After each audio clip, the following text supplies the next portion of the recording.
തങ്കൂസ് കിച്ചണിലേക്ക് സ്വാഗതം. ഞങ്ങളുടെ ഇന്നത്തെ ബ്രേക്ക്ഫാസ്റ്റ് കാണിച്ചു തരാം കേട്ടോ. ഇന്ന് നമ്മൾ ഉണ്ടാക്കാൻ പോകുന്നത് സെറ്റ് ദോശയാണ്. അതിലേക്ക് വേണ്ടിയിട്ട് എല്ലാം അതുപോലെ 2 കപ്പ് അരിക്ക് 1 കപ്പ് ഉഴുന്ന് ചേർത്ത് അരച്ച് വെച്ചിട്ടുണ്ട്. ഇതിൽ സോഡാപ്പൊടി അങ്ങനെയുള്ളതൊന്നുമില്ല, അരി ഉഴുന്ന് മാത്രമേ ഉള്ളൂ, ഉലുവേ ചേർത്തിട്ടില്ല. ഇതിൽ ഉപ്പിട്ടിട്ടില്ല കേട്ടോ, കുറച്ച് ഉപ്പിട്ട് നമ്മളിതിലേക്ക് ആവശ്യമുള്ള ഉപ്പിട്ട് യോജിപ്പിക്കുക. ഇത് നമ്മൾ സോഡാപ്പൊടിയോ ഉലുവയോ ഒന്നും ചേർത്തിട്ടില്ല, അരി ഉഴുന്നോ മാത്രമേ ഉള്ളൂ.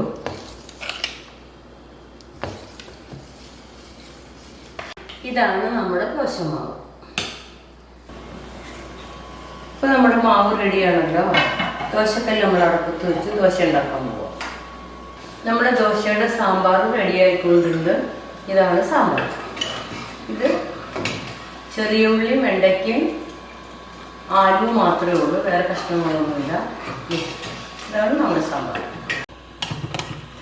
ഇതാണ് നമ്മുടെ സാമ്പാർ.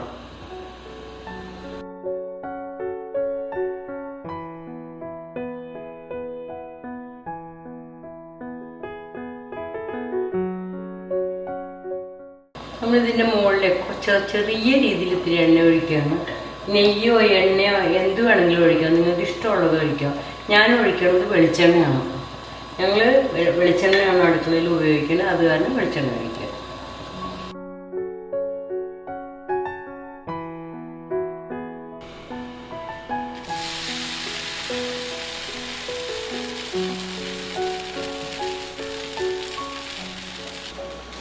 നമ്മുടെ സെറ്റ് ദോശ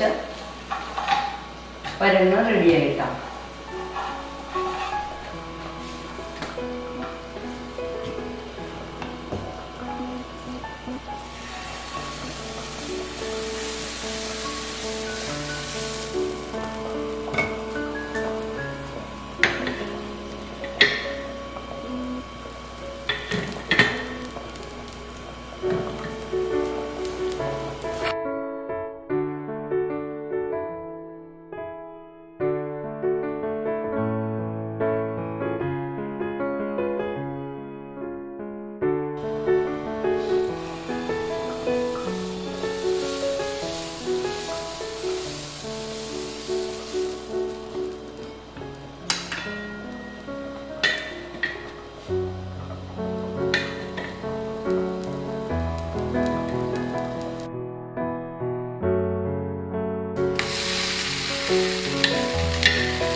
നമ്മളുടെ സിമ്പിളായിട്ടുള്ളൊരു ബ്രേക്ക്ഫാസ്റ്റാണ് സെറ്റ് ദോശയും സാമ്പാറും.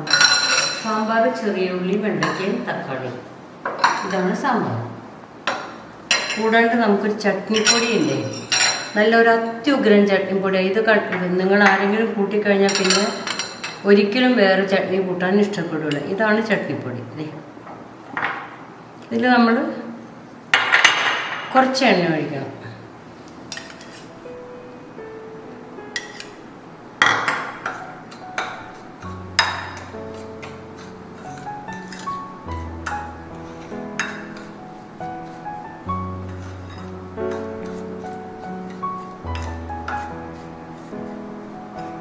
നല്ല ചട്നിപ്പൊടിയാണ്.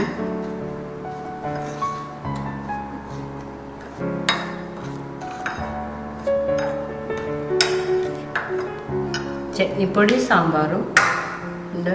ഈ ചട്നിപ്പൊടി നമ്മൾ ഉണ്ടാക്കിയതല്ല ഇവിടെ. ഇത് MTR കമ്പനിയുടെ ഒരു നല്ല ചട്നിപ്പൊടിയാണ്. ഇതൊരിക്കൽ കൂട്ടിയാൽ നമ്മൾ പിന്നെ വേറെ ചട്നി കൂട്ടാൻ ഇഷ്ടപ്പെടില്ല. അത്രയും ടേസ്റ്റാണ്, നല്ലതാണ്. രാവിലെ ചായ ആദ്യമേ ചായ കുടിച്ചു. ബ്രേക്ക്ഫാസ്റ്റിന് തിളപ്പിച്ച വെള്ളമാണ് കേട്ടോ.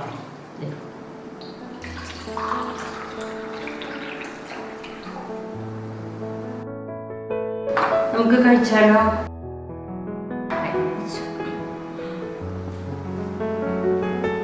സെറ്റ് ദോശ എന്ന് വെച്ചാൽ അറിയാലോ, 2 എണ്ണം. ചട്നിപ്പൊടി,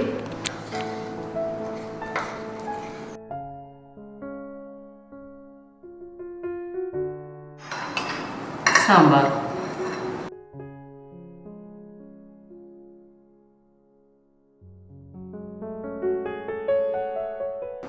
നല്ല ചുണ്ടിലക്കണ്ണൻ്റെ പഴമുണ്ട്. ഇത് നമ്മൾ വാങ്ങിയതല്ല കേട്ടോ. എൻ്റെ ബ്രേക്ക്ഫാസ്റ്റ് നിങ്ങൾക്ക് കണ്ടിഷ്ടപ്പെട്ടെങ്കിൽ എനിക്ക് ലൈക്ക് ചെയ്യണം. അടുത്തൊരു നല്ല വീഡിയോ ആയിട്ട് വീണ്ടും കാണാം.